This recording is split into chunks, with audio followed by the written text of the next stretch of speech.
Dalam praktiknya di Indonesia, prostitusi tersebar luas, ditoleransi, dan diatur oleh para pelakunya. Praktik prostitusi yang paling tampak seringkali diwujudkan dalam kompleks pelacuran yang juga dikenal dengan nama lokalisasi. Dan meskipun beberapa di antaranya sudah ditutup secara resmi, namun masih ada saja praktik terselubung yang dilakukan.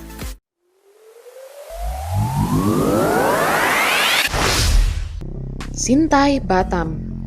Sintai atau yang lebih dikenal dengan sebutan Blok S yang menjadi lokalisasi prostitusi terbesar di Kepulauan Batam. Sintai berada sekitar 30 km dari Nagoya, tepatnya di sebelah selatan kota Batam. Terdapat PSK lokal sampai mancanegara yang mencari sumber penghidupan di Sintai. Sejak awal didirikan, ratusan bahkan ribuan wanita pekerja seks silih berganti menghuni kamar-kamar yang terdapat di puluhan rumah atau bar milik masing-masing mucikari di lokalisasi tersebut. Wanita-wanita yang berada di lokalisasi tersebut benar-benar terisolir. Selama kontrak, biasanya antara 6 bulan hingga setahun, wanita-wanita itu tidak boleh keluar dari lokasi prostitusi. Gang Sadar, Purwokerto. Terletak di Desa Karangmangu, Kecamatan Baturaden, Purwokerto, Jawa Tengah, terdapat sebuah gang sempit yang dikenal dengan nama Gang Sadar.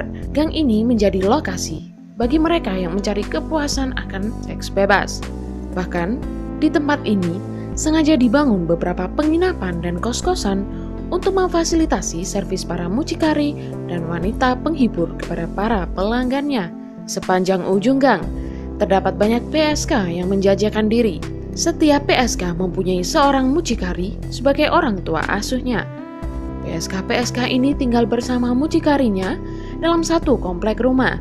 Di dalam setiap rumah dan kos yang mereka tinggali, disediakan satu box besar kondom. Dan kabarnya, PSK lokalisasi Gang Sadar ini menghabiskan 6.000 bungkus kondom per bulannya. Sunan Kuning, Semarang.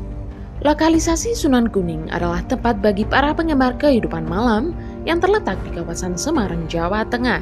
Lokalisasi ini berada di dekat Pelabuhan Tanjung Mas dan Bandara Ahmad Yani yang terletak di Desa Kalibanten Kulon, Pasar Kembang.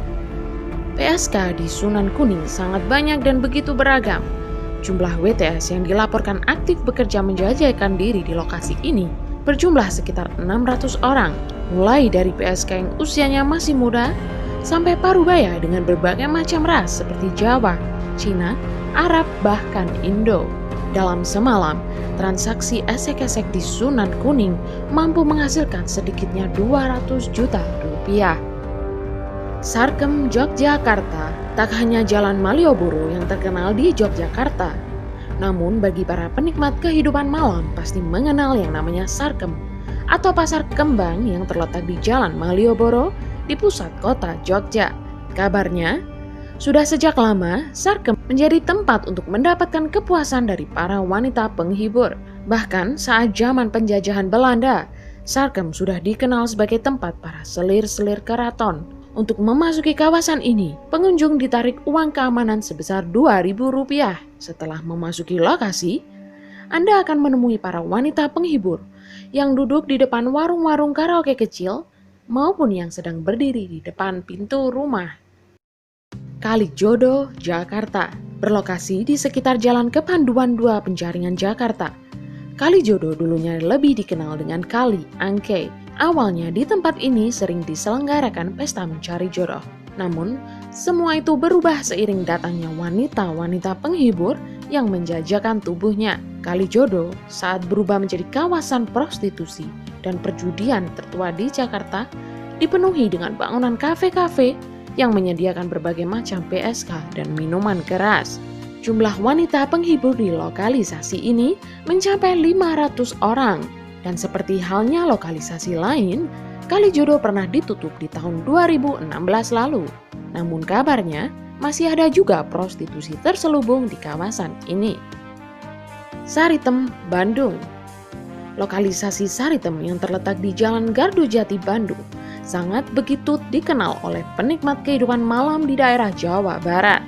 Sudah sejak lama desas-desus mengenai penutupan lokalisasi Saritem diucapkan oleh pemerintah Bandung dan warga setempat.